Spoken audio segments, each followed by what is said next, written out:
Assalamualaikum warahmatullahi wabarakatuh. Waalaikumsalam. Bapak Ibu, mari kita mulai kajian kita pagi hari ini.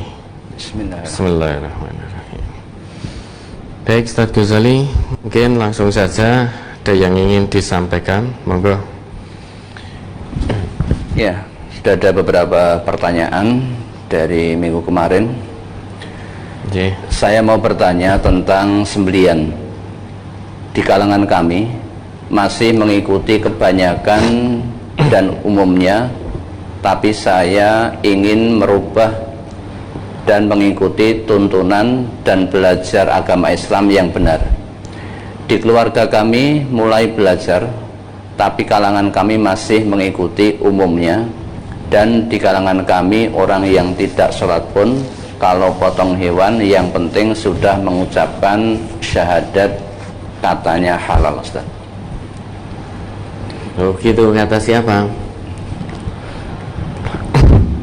Kalau menyembelih hewan sembelian, kalau sudah syahadat itu katanya halal, lah itu kata siapa? Dalam beragama ini, kita sebagai orang Islam yang diperintahkan kepada kita mengikuti bukan umumnya orang, tetapi mengikuti siapa? Tentu mengikuti Quran dan Sunnah, mengikuti dua warisan Nabi. Karena Nabi kita memberikan jaminan, siapapun yang mengikuti kedua warisan yang Nabi bawa, lan tadillu, tidak akan sesat selama-lamanya. Nah, kalau ngikuti beragama, ngikuti umumnya orang, ya tentu akan bingung kita. Namun kalau ngikuti yang menjadi warisan Nabi, niscaya tidak bingung. Nah, sekarang terkait dengan sembelian. Memang yang namanya sembelian dalam Islam itu dinyatakan halal apabila yang menyembelih itu adalah orang Islam. Nah, tandanya itu orang adalah Islam, dia menjaga sholat 5 waktunya. Kalau sholatnya saja bolong-bolong, tidak tertib 5 waktunya, maka itu juga dipertanyakan keislamannya. Karena menurut Nabi kita yang membedakan seseorang dengan kemusyrikan dan kekafiran adalah dalam hal meninggalkan sholat. Bainar rajuli wa bainas syirki wal kufri tarkus sholah, itu kata Nabi kita. Yang membedakan seseorang dengan kemusyrikan maupun dengan kekafiran adalah dalam hal meninggalkan sholat. Lah ini ngakunya Islam, KTP-nya Islam, juga sudah bersyahadat, tetapi dia meninggalkan sholat. Sholat 5 waktu sebagai kewajibannya sebagai muslim tidak terjaga, diabaikan begitu saja. Dari sisi waktu saja diabaikan, apalagi dari sisi fungsi sholat itu sendiri, yaitu tanha anil fahsya wal munkar. Sudah barang tentu tidak akan bisa diraih fungsi sholat yang sudah ditetapkan oleh Allah. Nah, kalau ada orang ini ngaku Islam, KTP-nya Islam, sudah bersyahadat, menyembelih, meski dia menyembelih dengan menyebut nama Allah, kalau dia meninggalkan sholat 5 waktu, maka kita sebagai orang Islam tentu menghindari sembeliannya. Di hadis lain Nabi kita juga bersabda, al-ahdul ladzi bainana wa bainahum as-shalah faman tarakaha faqad kafar. Perjanjian antara kami, yaitu umat Islam, dan antara mereka, yaitu orang kafir, adalah terkait dengan sholat. Faman tarakaha faqad kafar, maka barang siapa di antara orang Islam itu ada yang meninggalkan sholat, faqad kafar, maka sungguh dia telah kafir. Kafir bukan berarti dia lantas keluar dari agama Islam karena sholatnya bolong-bolong, bukan. Kafir dalam hal ini maksudnya adalah dia melakukan sesuatu perbuatan kufur, menutup kebenaran yang datangnya dari Allah dan juga Rasulullah. Karena kafar itu salah satu maknanya adalah menutup. Nah, ini orang ngaku Islam, KTP-nya Islam, tetapi menutup hatinya, menutup dirinya dari mendirikan sholat 5 waktu. Berarti menutup kebenaran perintah sholat yang datangnya dari Allah dan dituntunkan oleh Rasulullah. Maka sembelihan seseorang itu halal atau tidak tergantung apakah yang menyembelih itu tertib sholatnya 5 waktu atau tidak. Ya, mudah-mudahan bisa dipahami. Ada lagi? Mohon penjelasannya dan tausiahnya. Bagaimana penjelasan dengan surat Al-An'am ayat 118 sampai 119? Coba dibaca ayatnya. Surat Al-An'am nomor surat 6 ayat 118 dan 119. A'udzu billahi minasyaitonir rajim. Fakulu mimma dzukira smullahi alaihi in kuntum bi ayatihi mu'minin. Wa ma lakum alla ta'kulu mimma dzukira smullahi alaihi wa qad fassala lakum ma harrama alaikum illa ma turirtum ilaihi wa inna katsiran la yudilluna bi ahwaihim bi ghairi ilm inna rabbaka huwa a'lamu bil mu'tadin. Maka makanlah binatang-binatang yang halal yang disebut nama Allah ketika menyembelihnya, jika kamu beriman kepada ayat-ayatnya. Mengapa kamu tidak mau memakan binatang-binatang yang halal yang disebut nama Allah ketika menyembelihnya, padahal sesungguhnya Allah telah menjelaskan kepada kamu apa yang diharamkannya atasmu, kecuali apa yang terpaksa kamu memakannya. Dan sesungguhnya kebanyakan dari manusia benar-benar hendak menyesatkan orang lain dengan hawa nafsu mereka tanpa pengetahuan. Sesungguhnya Tuhanmu, dialah yang lebih mengetahui orang-orang yang melampaui batas. Apa yang ditanyakan? Ya. Ayat ini hampir mirip dengan pertanyaan sebelumnya tadi, pertanyaan ini. Dalam ayat-ayat ini Allah memerintahkan kepada hamba-hambanya yang beriman. Allah perintahkan kepada hamba-hambanya yang beriman agar memakan sembelian atau hewan yang disembelih, tatkala menyembelihnya itu disebut asma Allah, disebut nama Allah. Tentu penyebutan asma Allah waktu menyembelih ini bukan hanya secara lisan saja. Kalau hanya secara lisan, siapapun bisa ketika menyembelih lisannya mengucap bismillah, itu bisa. Bahkan saat kurban kemarin itu non muslim pun bisa menyembelih kemudian mengucap bismillah wallahu akbar, itu juga bisa secara lisan.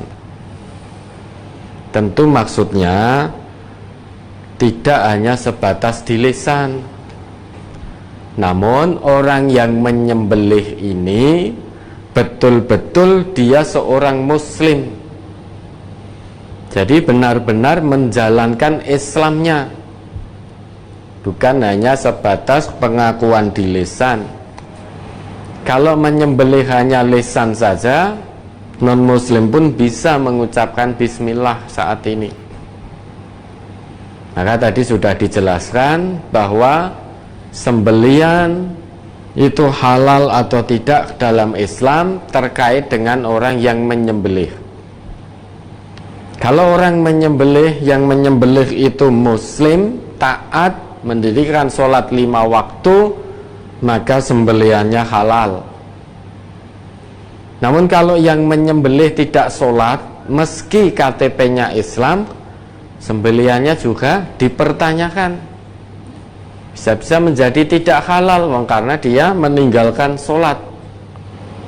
Nah, kita orang yang beriman kalau mengetahui bahwa hewan tersebut disembelih oleh orang yang tidak sholat meski ngakunya Islam, ya jangan dimakan, kita hindari. Wa ma lakum alla ta'kulu mimma dzukira smullahi alaihi wa qad fassala lakum ma harrama alaikum illa matturirtum ilaih. Itu kata Allah. Ya, kamu tahu bahwa sembelihan itu tidak halal bagi orang yang beriman, karena yang menyembelih meninggalkan sholat, tidak tertib sholatnya. Tapi kenapa kamu tetap memakannya? Kenapa? Sedangkan Allah itu sudah menjelaskan secara detail, secara rinci apa yang telah Allah haramkan untukmu, kecuali sesuatu hal yang memang sangat terpaksa kamu untuk memakannya dalam kondisi yang benar-benar terpaksa, dzarurah. Kalau kondisinya tidak terpaksa, sampai kapanpun apa yang Allah haramkan melalui nabinya atau langsung Allah sendiri, maka itu tetap haram kalau keadaannya tidak benar-benar terpaksa.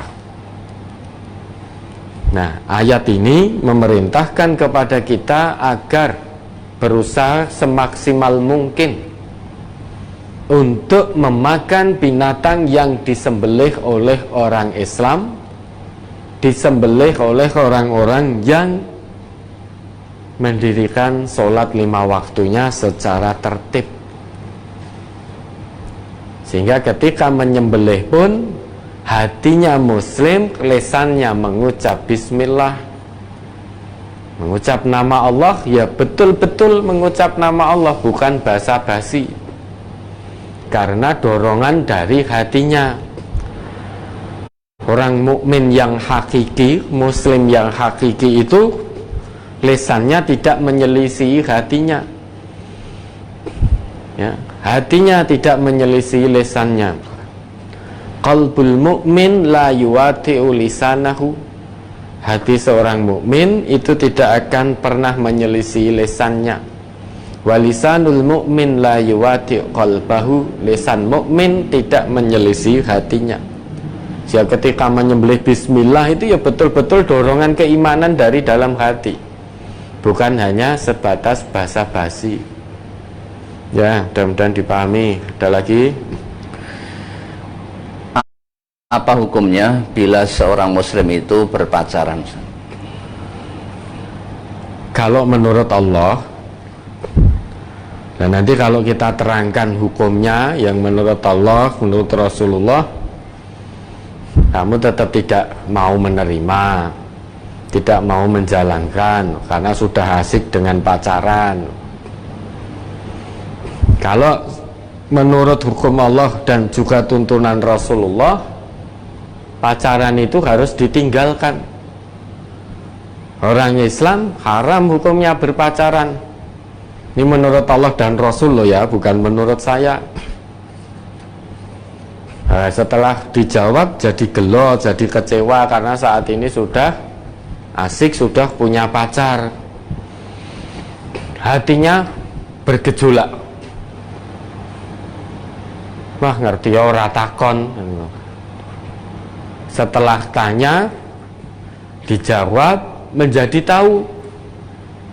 tahu bahwa pacaran itu perbuatan dosa.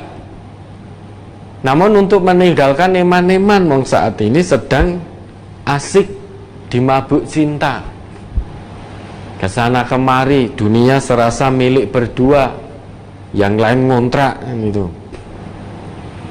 Kalau ini menurut Allah bahwa pacaran itu salah satu cara mendekati perzinahan. Sedangkan orang Islam, orang yang beriman, itu dilarang Allah untuk mendekati perzinahan. Bukankah di dalam Quran surah Al-Isra surah ke-17 ayat 32 Allah sudah menjelaskan dengan sangat gamblang, wala taqrabuz zina innahu kana fahisyatan wa sa'a sabila. Ini ayat hanya ditujukan kepada hamba Allah yang beriman. Kalau hati kita, hati panjenengan merasa ada imannya, perhatikan ayat ini. Kalau sudah merasa tidak ada iman, maka tidak perlu memperhatikan ayat ini. Karena sama saja orang yang hatinya tidak ada iman diberi peringatan atau tidak, sama saja, sawaun alaihim, sama, tidak ada perbedaannya. Maka mari kita perhatikan ini, karena insya Allah hati kita merasa masih ada iman. Ternyata ini larangan dari Allah, wala taqrabuz zina, janganlah kamu mendekati perbuatan zina. Salah satunya dengan pacaran itu, karena pacaran itu kan berdua-duaan dengan yang bukan mahramnya. Laki perempuan dewasa melakukan khalwat berduaan. Laki perempuan dewasa bukan mahram melakukan khalwat, ya, bersendiri, berduaan.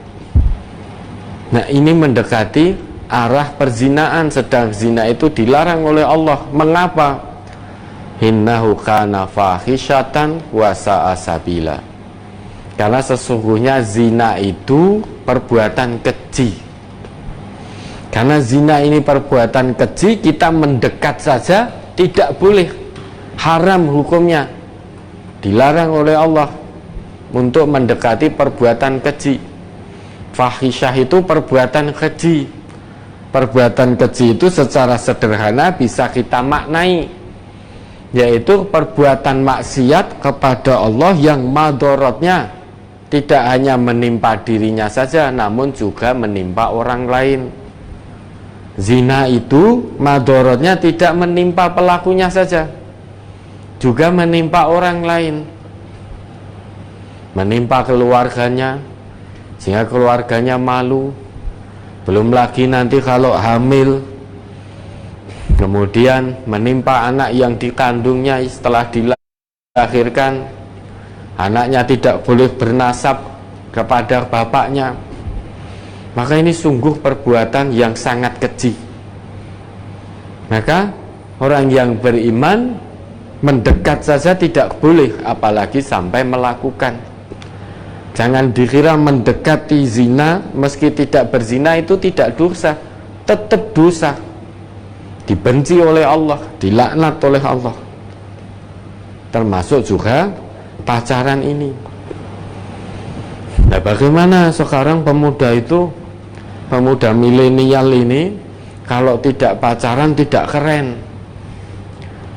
Lah kamu pilih keren di hadapan manusia atau keren di hadapan Allah?